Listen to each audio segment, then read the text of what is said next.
시드는 말 그대로 적 방공망 제압 임무로 가장 위험한 임무 중 하나입니다. 주로 해공군에서 수행하는데 왜냐 물으시면 가장 위험한 임무 중 하나라고 말한 이유는 애초에 항공기를 잡기 위해서 만들어진 방공망을 항공기로 잡으려 하기 때문입니다. 그리고 그 항공기를 사용하는 건 해공군이고요.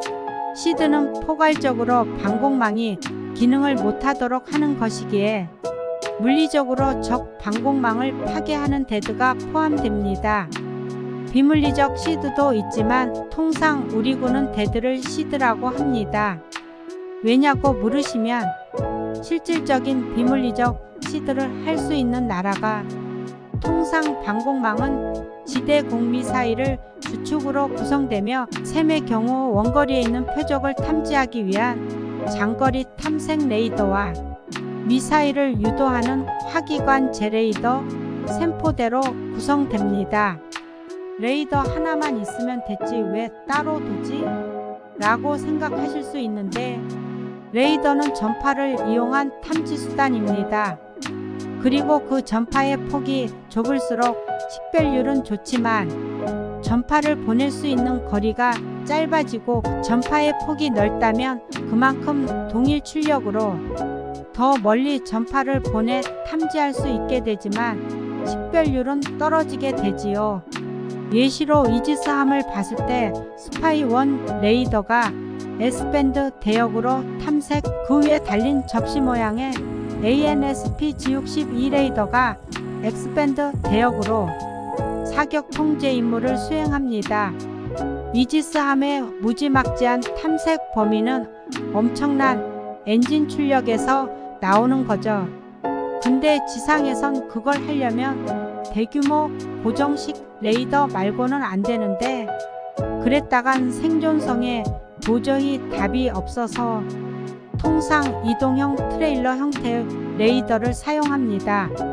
초기 형태 시드로 볼 수 있는 건 2차 세계대전 당시 영국군이 독일 본토 폭격전 폭격기들의 생존율을 높이기 위해 은박지 가루들을 뿌려댔던 것에서 시작이라 볼 수 있습니다.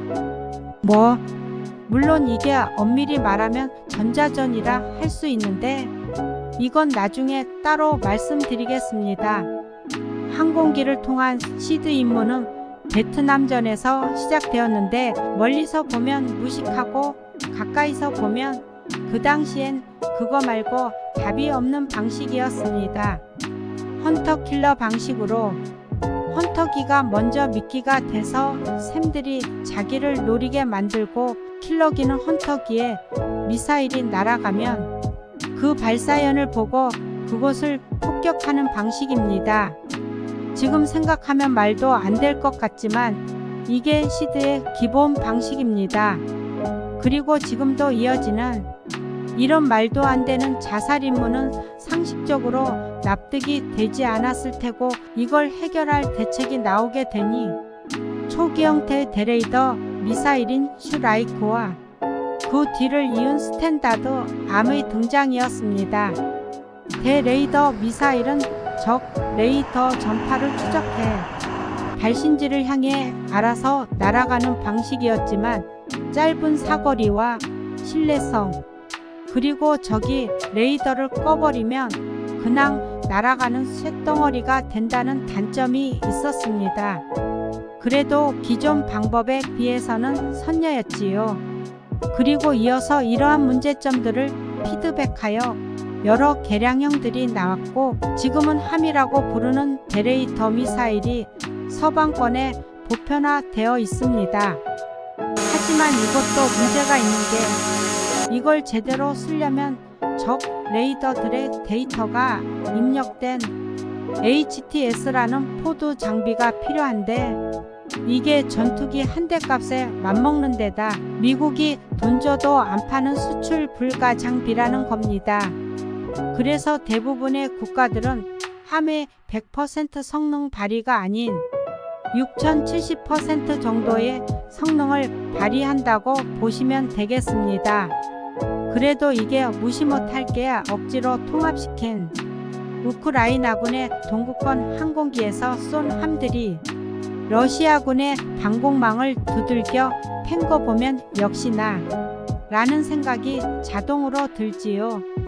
그리고 시드는 공군만 하는 게 아니라고 처음에 말씀드렸는데 다른 대표적인 예시라면 다들 보셨을 미해군의 도끼질 토마호크 순항미사일들로 레이더 기지와 방공 기지를 쑥대밭으로 만드는 거죠.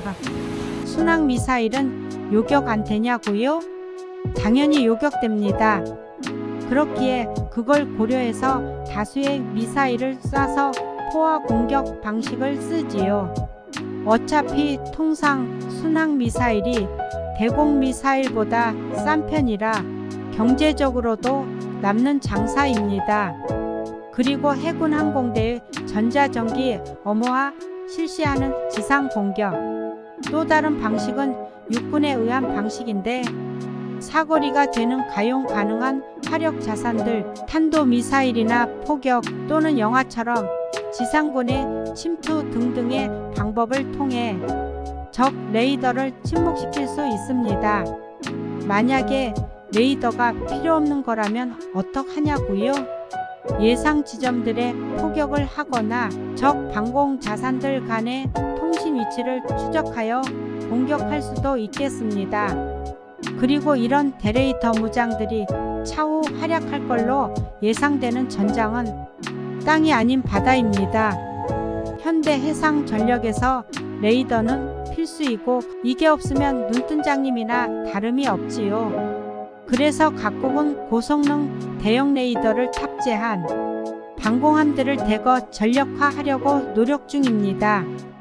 그리고 충남급, 모가 미급처럼 생존성 보장을 위해 계함방공을 위해서도 기존 회전형이 아닌 고정형 360도 탐지 레이더가 이제 기본이 된 전장 환경이지요. 이런 레이더들을 무력화시키는데 최적인 무장이 저 대레이더 미사일들입니다. 크기도 작을 뿐만 아니라 속도도 빨라서 대응할 시간이 빠듯하지요. 못 막는 건 아니지만 이게 대한미사일들과 포화 공격 방식으로 간다면 함정의 선택지는 레이더를 끄고 대한미사일에 피격되느냐 아니면 레이더를 켜고 최대한 요격해 보지만 최소 레이더 손상, 최악엔 온갖 미사일에 벌집이 되느냐입니다. 그리고 함을 이어 개발 중인 더 악랄한 무장이 F-35 같은 5세대 이상의 항공기에 통합될 예정입니다. 이건 창과 방패의 싸움이라 서로 계속 발전 중이지요. 간단하게 시드에 대해 말씀드렸습니다. 더 궁금하신 게 있으시면 댓글로 남겨주세요. 가능한 범위 내에선 답변 드리도록 노력하겠습니다. 이상 마치며 언제나 건승하시길 기원하겠습니다.